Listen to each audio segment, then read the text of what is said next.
Well, hey kids, Brio here. Welcome back to the channel. So today's not necessarily going to be a film review. I just want to more have a little bit of a conversation, about something really cool that a lot of you guys probably already know a whole lot about. Today I want to have a conversation about Hazbin Hotel and Helluva Boss. Okay, now, obviously, unless you've been under a rock, you've either seen or at least heard of, these shows. I am a huge fan. I'm a huge fan all the way. I am very invested in both of them. For those of you that aren't necessarily familiar with them, it's entirely possible that you're not. Let me tell you a little bit about these shows and tell you what they're all about. First of all, they were created by Vivian Medrano. It was actually created about 5 or 6 years ago now. Original pilots for both were on YouTube and are actually still there if you look for them. I should also point out, these are not children's entertainment. Okay? These shows are absolutely for grown-ups. Okay? They're teenagers at best, right? Not for kids.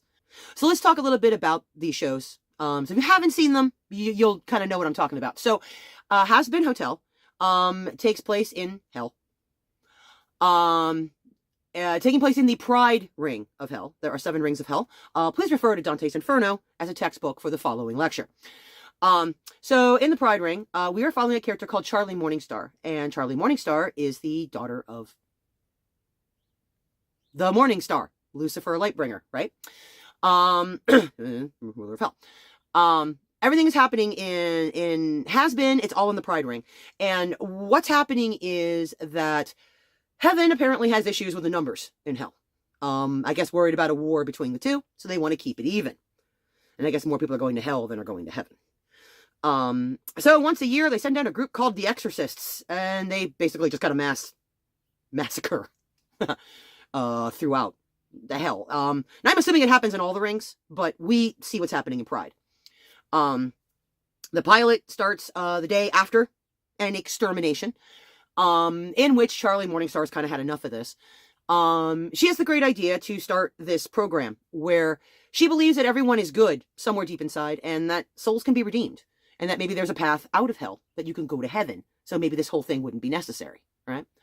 Ergo, the Hazbin Hotel. She starts up this hotel. And we end up with an interesting cast of characters that are in the hotel.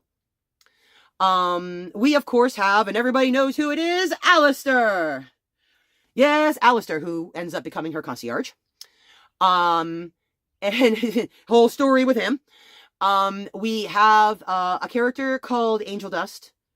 Angel Dust is a stripper and a prostitute, who also has real issues with a very abusive pimp. And then we ultimately have a character called Serpentius.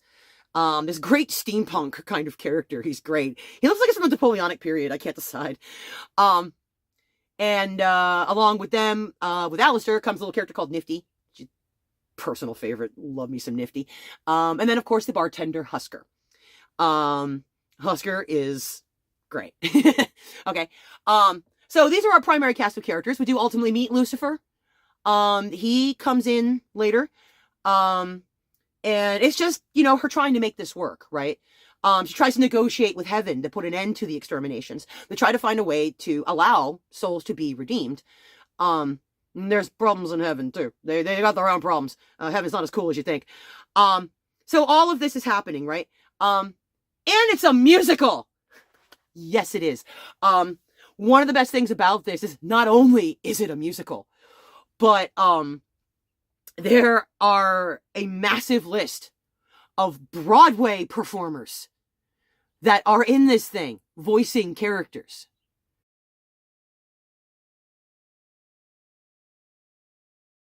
But now let's take a quick step over to Helluva Boss. Helluva Boss, again, created by Vivian Medrano.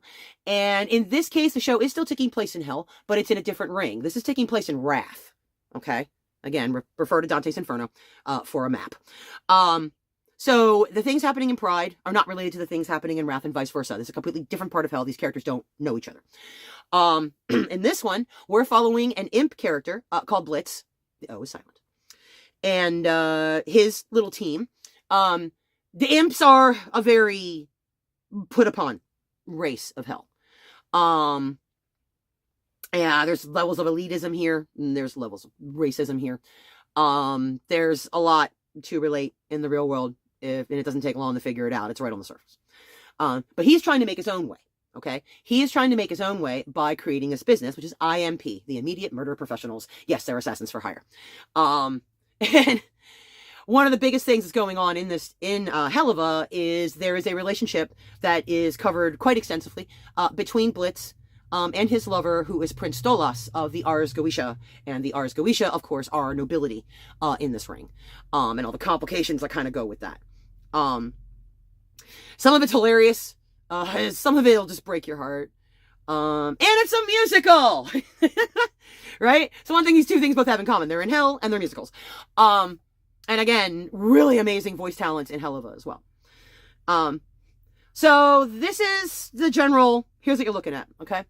Now, what I want to talk about in relation to Hazbin Hotel and Helluva Boss. There's a lot of things about these two shows that is so different from a lot of other things that I've seen. Number one, musical. Number two, representation. You have so many characters in both that they don't really, they're not trying to hide what they are. Obviously you have in Helluva, you have the relationship between Blitz and Prince Stolas, right?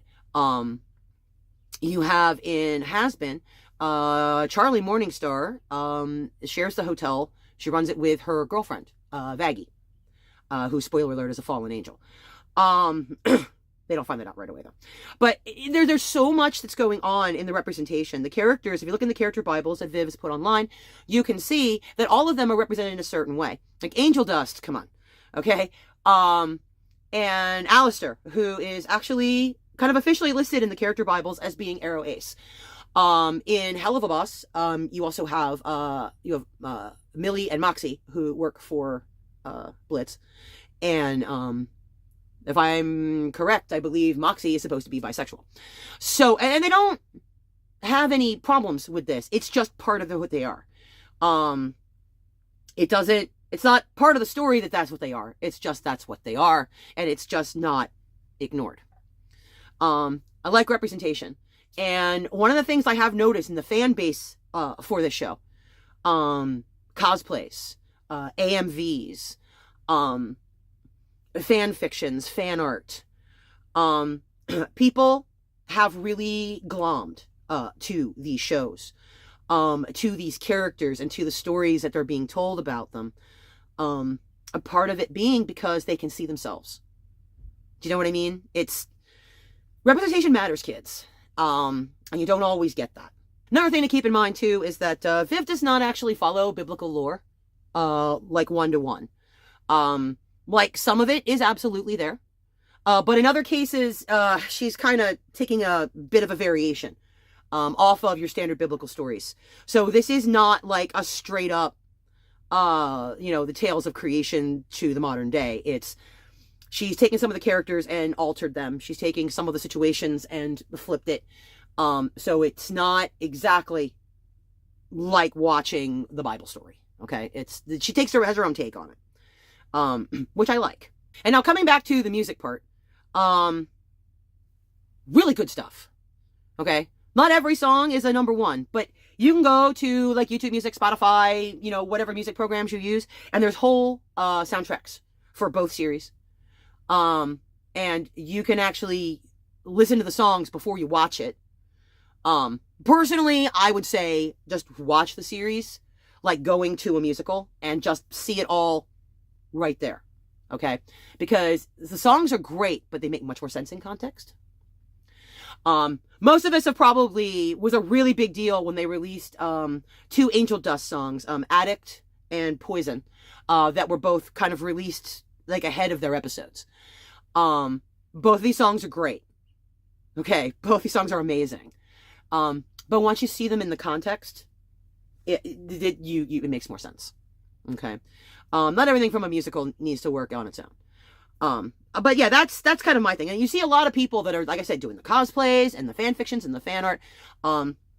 People are doing covers of the songs. I've done a few covers of Stolas songs.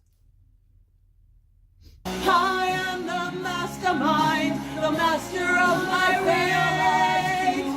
But you see a lot of this, the way people have just absorbed the universes in which these two stories are set. They're both funny, but at the same time, there's real story. Helluva Boss is absolutely stabbing me in the feels with the stories concerning Blitz and Stolas. It's heartbreaking. It's absolutely, and it's one of the things that makes me so happy is I watch a lot of reaction videos. It's a hobby of mine. I always like to see if someone's watched something I watched and see if they kind of felt the same things I did. Just general curiosity. And I love watching reactions to Hazbin and Helluva, because I'm watching just straight people, right? No one with a dog in this fight, as it were. But they are just as affected by the story of Blitz and Stolas, or of Angel and Valentino and Husger. They're just as affected. And I watch reactors just straight up cry watching some of these stories.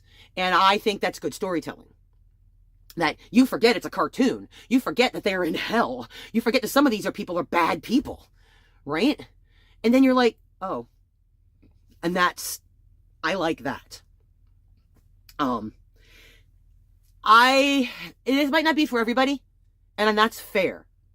I mean, I've talked to people that don't like these shows for their own reasons.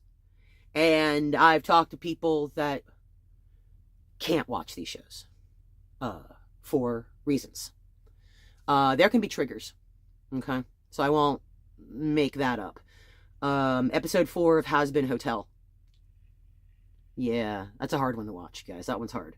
Angel, I'm taking you to Build-A-Bear. It's a cartoon, you guys.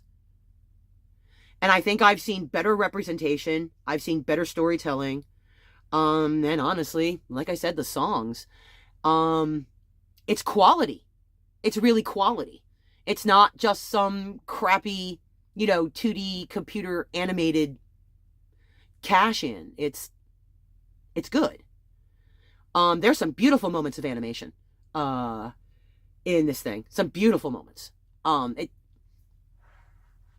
don't know if you've seen it. Hopefully you have, and maybe you feel the same way I do about it. Maybe you haven't seen it and just didn't realize that you should, that you might want it. Or maybe you're somebody that can't watch it, that just feels too triggered, that it's just too much for you to take because some of the themes can get kind of heavy. Any one of those people, come to my comments. I want to talk about Hazbin Hotel and Helluva Boss. We just finished the season for Helluva, and I think we've got a long wait for the next season of Hazbin. And spoiler alert, Patrick Stump is joining the cast for Hazbin Hotel. He's coming in as the voice of Abel. If anyone saw the audio link that was on TikTok, yes, Patrick Stump in Hazbin Hotel. My two favorite things together. I can't even. There's supposed to be some shorts that are going to be coming out between now and the next season. So I'm going to be watching for those, and we can talk about those shorts when they come up for sure. So yeah, there's a like and subscribe button here somewhere if you want to hit that and join me. You'll go down into my comment section down here, and we can have a conversation about Hazbin Hotel and Helluva Boss and Alistair cosplays and whatever you like. We can do this. So come on, join me. Join us. Bye.